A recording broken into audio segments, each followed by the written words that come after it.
Hey everyone, I'm Ben Barry. I'm chair of the School of Fashion at Ryerson University.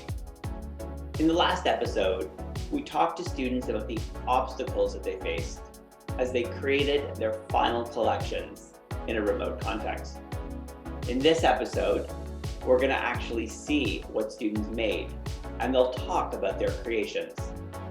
We're also going to talk to students about the changes they would like to see in the fashion industry, and how Ryerson School of Fashion has prepared them to lead this transformation.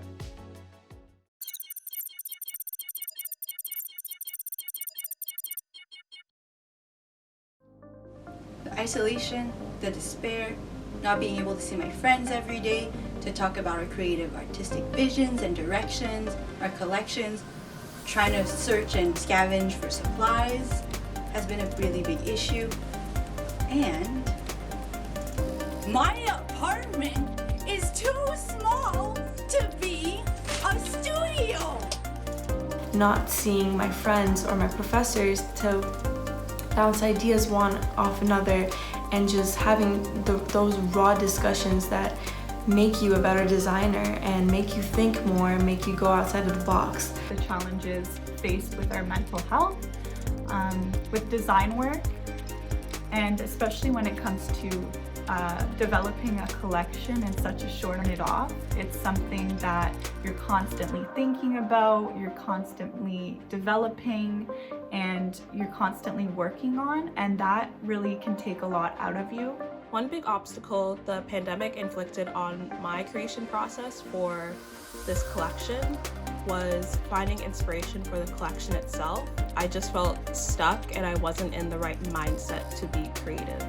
So I would say the biggest challenge for me was working from home during the pandemic and sort of working with my creative process. I like to test certain things, but I wasn't able to do that this time. Access to the support system and the atmosphere definitely had an impact on creative process this year. To be honest, I didn't really experience any hard time or challenges. Rather, I see it as a perfect opportunity for me to come closer to my heart and listen to my body. And spiritually speaking, I think I've understood myself a lot more than before. For me, being queer is not just an orientation, but a political standing of intentionally opposing the status quo. As a trans designer, I personally find that the guiding principles form a cornerstone in my design process, specifically inclusion, because I feel like it is very important for me to represent beauty and glamour that is inclusive and offered to people who are not often allotted these things in society. Inclusion and acceptance of each individual is what I think Ryerson is striving for and what I think needs to first be accepted within each person. I also wanted my collection to be gender neutral because I think anybody can wear whatever they want.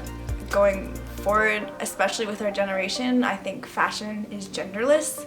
As for ideation, I really wanted to include sustainability and make sure that all my fabrics were sustainably sourced and were certified by the Oecotech standard. I tried my very best to recycle a lot of things that I had at home. The most rewarding part of this process was definitely just trying something new like self-portraiture and succeeding. It was definitely hard and really daunting at the beginning, but I was able to actually do it, and I actually kind of like it. So yeah, it was really cool and really rewarding for me. It's nice creating for myself for once than all these other brands we're working for. But mass exodus was something that I was looking forward to ever since applying to Ryerson. Ryerson Fashion 2021. We did it.